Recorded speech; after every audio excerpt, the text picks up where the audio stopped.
Halo, kami dari tim Salmonella FMIPA UNJ dan PUI Pendeteksi Bakteri dan Patogen LPPM UNJ akan menjelaskan tentang praktikum elektroforesis.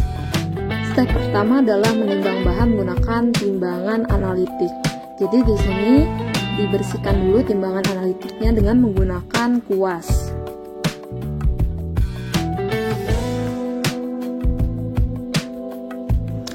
Selanjutnya, masukkan kertas timbang, kemudian timbang, dan tekan ter. Bahan yang digunakan yaitu adalah bubuk agaros. Bubuk agaros yang digunakan adalah sebanyak 0,28 gram.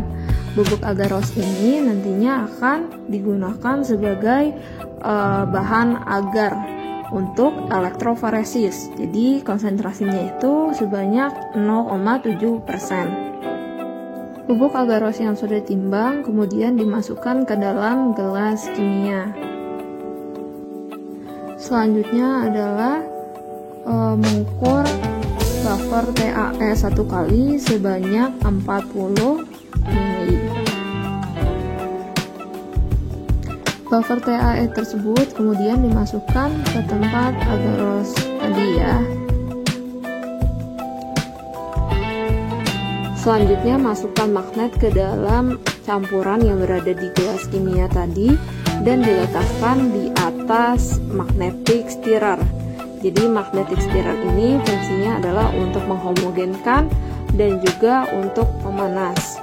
Sebelumnya ditutup dulu menggunakan aluminium foil dan dipastikan rapat. Dan dinyalakan suhunya, kami menggunakan suhu itu sebanyak 250 derajat Celcius dan dinyalakan kecepatannya untuk memutar magnetnya.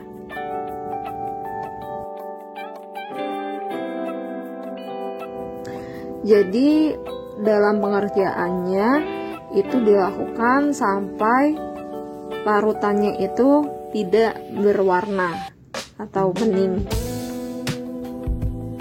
Nah, sampai setelah tidak berwarna seperti ini, kemudian dimatikan kecepatan dan suhunya dan dibuka aluminium foilnya. Selanjutnya diambil magnet dengan menggunakan penjepit dan ditambahkan fluoroviu sebanyak 2 mikroliter.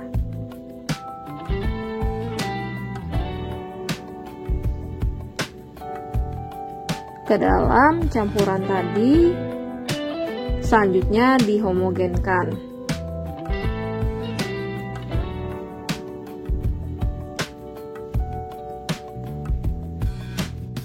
Selanjutnya campuran yang sudah homogen tadi itu dituang ke dalam cetakan atau wadah gel agaros. Pastikan bahwa tidak adanya gelembung di dalamnya. Kemudian disiapkan sisir atau kom yang berfungsi sebagai cetakan well. Di sini kami menggunakan sisir atau kom yang berjumlah 8 well. Selanjutnya larutan didiamkan hingga mengeras. Setelah mengeras, kemudian diambil agar tersebut dan dimasukkan ke dalam alat elektroforesisnya. Selanjutnya dipastikan bahwa penempatannya sudah sesuai, yaitu dari arus yang negatif hingga yang ke positif. Nah, kemudian dimasukkan lagi buffer TAE 1 kalinya ke dalam alat elektroforesis hingga sampai ke tanda batas dari alat elektroforesisnya.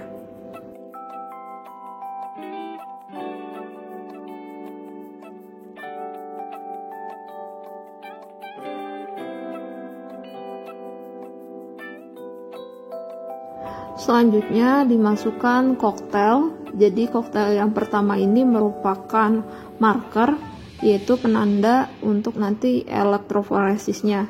Jadi marker ini terdiri dari 3 mikroliter loading day 6 kali, dan juga 7 mikroliter gin ruler 1 KB. Nah, yang selanjutnya itu merupakan isolatnya, yaitu koktelannya itu berupa 7 mikroliter dari isola dan 3 mikroliter dari loading day 6 kalinya. Jadi diisi full sampai ke well yang selanjutnya, kemudian ditutup dan dipastikan rapat,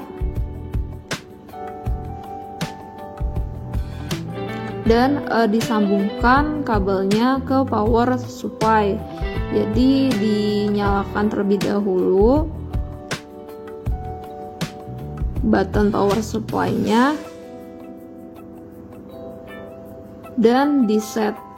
Di sini kami menggunakan voltnya itu sebanyak 70, kemudian ampernya sebanyak 400, dan untuk waktunya pengerjaan running dari elektroforesisnya itu 90 menit.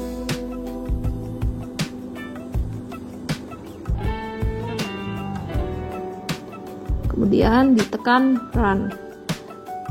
Jadi ketika sudah run, elektroforesisnya akan bekerja dan akan teralirin arus listrik. Pada elektroforesis ini terjadi tahapan pemisahan DNA yang berdasarkan pengaruh ukuran, berat, dan muatan yang mengalir pada alat elektroforesis. DNA yang bermuatan negatif akan bergerak ke kutub positif berdasarkan panjang base pair-nya. Setelah 90 menit, maka running alatnya itu sudah selesai, dan di sini dicabut kabel dari power supply. Selanjutnya dibuka alat elektroforesis dengan menekan bulatan yang ada pada di ujung alatnya.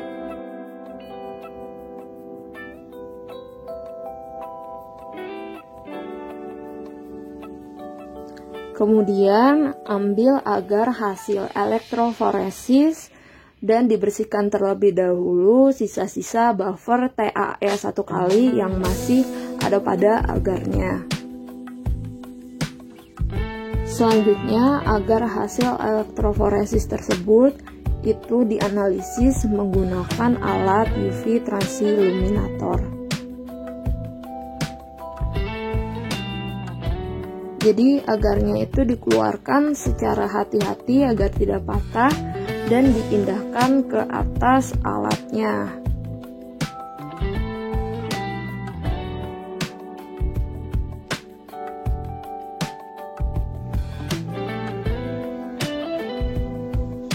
Dipindahkan agar lurus, kemudian tutup alat dan nyalakan sinar UV. Dan berikut ini merupakan hasil dari elektroforesisnya yang akan dianalisis.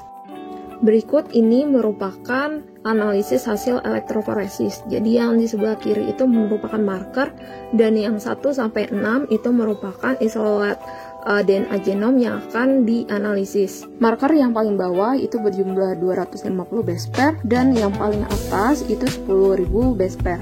Jadi karena isolat DNA genom itu posisinya ada di atas dari 10.000 base pair, maka panjangnya adalah lebih dari 10.000 base pair. Sekian video dari kami, semoga bermanfaat.